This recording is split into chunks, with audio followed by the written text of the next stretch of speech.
Hi friends, I am Dr. Pranjal Pandey, Chief Neurosurgeon at NeuroMind. दोस्तों, बहुत difficult होता है कई बार साइकेट्रिक डिसऑर्डर्स को पहचानना और बहुत कॉमन साइकेट्रिक डिसऑर्डर्स जो हम पहचान नहीं पाते हैं लेकिन कॉमन बहुत हैं। Depression, anxiety, post traumatic stress disorder, addiction किसी चीज का हो या स्मोकिंग सेडेशन हो। ये तो मैंने वो कॉमन डिसऑर्डर्स बोले हैं फ्रेंड्स जिसके लिए ट्रांसक्रेनियल मैग्नेटिक स्टिमुलेशन एक proven US FDA approved technique है। न केवल इस पर विदेशों में बहुत काम हो रहा है बल्कि इंडिया में भी इस टेक्निक का बहुत सक्सेसफुल इस्तेमाल हो रहा है। लेकिन दोस्तों, कोई भी टेक्निक, कोई भी दवाई, कोई भी ऑपरेशन एक बहुत कॉमन बात है।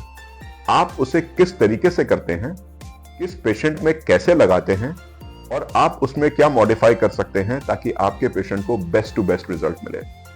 और मुझे यह कहते हुए बहुत खुशी हो रही है कि न्यूरोमाइंड में जो हमारे पैनल ऑफ डॉक्टर्स हैं, जो हमारी पूरी टीम बैठती है, जो एक पेशेंट का हर लेवल पे असेसमेंट करती है, जो पेशेंट के साइकोलॉजिकल इवैल्यूएशन के साथ साथ उनकी स्कोरिंग और इन सारी बातों को देखती है कि टीएमएस किस एरिया में किस फ्रीक्वेंसी पर कितनी सिटिंग्स में देना है। Now that is a very unique combination. लेकिन बात सिर्फ यहां नहीं रुकती। कई बार ये हमारे ऑब्जर्वेशन में आया कि जब हम टीएमएस को गाइडेड केटामीन थेरेपी के साथ भी ऐड करते हैं तो केटामीन का जो इफेक्ट आता है वो टीएमएस के इफेक्ट को ऐड नहीं करता, वो उसे मल्टीप्लाई करता है।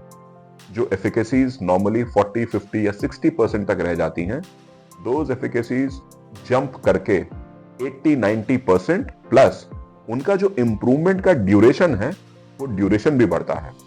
और इसीलिए guided ketamine therapy with the help of a programme planning, कितनी फ्रीक्वेंसी, कितने पल्सेस, कितनी जगह पर, कौन से एक्यूरेट पॉइंट्स पर और कितने दिनों तक हमें वो कंटिन्यूसली करना है कि इंटरमिटेंट, कभी बीच में छोड़ना है कि नहीं छोड़ना है। और जब इसमें हमारे सारे trained anaesthetist, psychologist, psycho analyst, psychiatrist, neurologist, neurosurgeon, इन सभी लोगों का जब एक इन्वॉल्वमेंट होता है तो हमने ये देखा है कि इन थेरेपीज का बहुत अच्छा रिजल्ट है। और इसीलिए ऐसे कई सारे पेशेंट्स जो शायद टीएमएस के बारे में या केटामीन के बारे में बहुत डरते हैं या फिर उनका एक्सपीरियंस टीएमएस को लेकर कुछ बहुत अच्छा नहीं रहा है, I am very proud to say कि हमारे सेंटर पर हम जो प्रोटोकॉल्स यूज करते हैं उसके बाद ऐसे कई पेशेंट्स को फायदा हुआ है, both domestic and international. So whether TMS और guided ketamine therapy coupled with TMS, whether it is right for you in your evaluation and your disease, I think आपको नीचे दिए गए कमेंट सेक्शन में इस बारे में बात करनी चाहिए या फिर नीचे दिए गए नंबर्स पे आप हमसे और जानकारी ले सकते हैं। Thank you.